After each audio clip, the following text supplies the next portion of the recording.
Tiger ক্রিকেটের পুরনো সেই জৌলুস ফিরিয়ে আনতে এবার বিশেষ একটা উদ্যোগ নিয়েছে তামিম ইকবালের নেতৃত্বাধীন ক্রিকেট বোর্ড।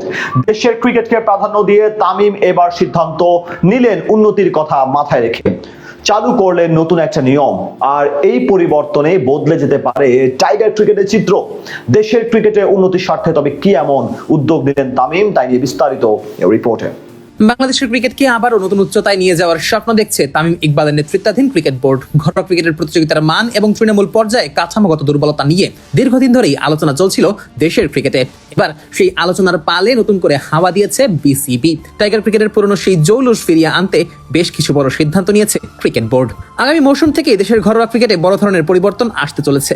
বিসিএল এর 4 দিনের ক্রিকেট, বিসিএল ওয়ানডে এবং এনসিএল টি20, এই 3টি টুর্নামেন্টে একই নামে অংশ নেবে মোট 6টি দল। বিসিবির ধারণা, একই দল 3টি সংস্করণে খেললে দলগুলোর মধ্যে ধারাবাহিকতা তৈরি হবে, পাশাপাশি ক্রিকেটাররাও একটা নির্দিষ্ট পরিবেশে নিজেদের গড়ে তোলার সুযোগ পাবে।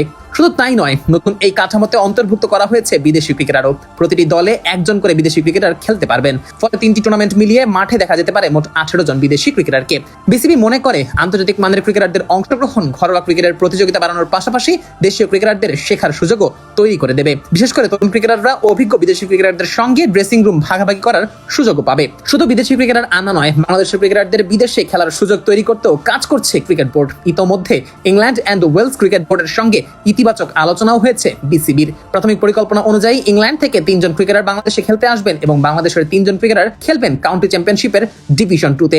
এছাড়া পাকিস্তান, শ্রীলঙ্কা এবং দক্ষিণ আফ্রিকার ক্রিকেট বোর্ডের সঙ্গেও একই ধরনের খেলোয়াড় বিনিময় কর্মসূচি নিয়ে আলোচনা করছে টাইগার ক্রিকেট বোর্ড। এই উদ্যোগ বাস্তবায়িত হলে দেশের ক্রিকেটাররা আন্তর্জাতিক কন্ডিশনে খেলার অভিজ্ঞতা অর্জন করবে। এছাড়া ঘরোয়া ক্রিকেটকে আর্থিকভাবে আরো শক্তিশালী করতে নতুন ওনারশিপ মডেল চালুর উদ্যোগ নিয়েছে বিসিবি।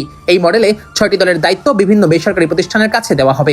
বোর্ডের হিসেব অনুযায়ী একটি দল পরিচালনায় বছরে প্রায় 2.5 কোটি টাকা ব্যয় হবে। তবে বিনিয়োগকারীদের আগ্রহ ধরে রাখতে রেভিনিউ শেয়ারিং ব্যবস্থাও চালু করার পরিকল্পনা রয়েছে বিসিবিতে। টাইটেল স্পন্সর, টিকিট বিক্রি এবং অন্যান্য বাণিজ্যিক আয় থেকে অর্জিত অর্থের একটি অংশ দল মালিকদের দেওয়া হবে। প্রাথমিকভাবে অন্তত 50 লাখ টাকা পর্যন্ত ফেরত দেওয়ার লক্ষ্য নির্ধারণ করেছে বিসিবি।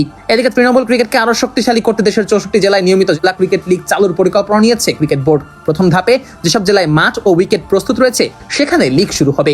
এরপর পর্যায়ক্রমে বাকি জেলাগুলোতেও লিগ চালু করা হবে। দীর্ঘদিন ধরেই বাংলাদেশের ঘরোয়া ক্রিকেটের মান, অবকাঠামো এবং প্রতিযোগিতার ধরন নিয়ে বেশ আলোচনা ছিল। সেই জায়গা থেকেই একসঙ্গে এতগুলো পদক্ষেপ নিচ্ছে বিসিবি। এখন পরিকল্পনাগুলো কতটা সফলভাবে বাস্তবায়ন করা যায় সেটি সবচেয়ে বড় চ্যালেঞ্জ।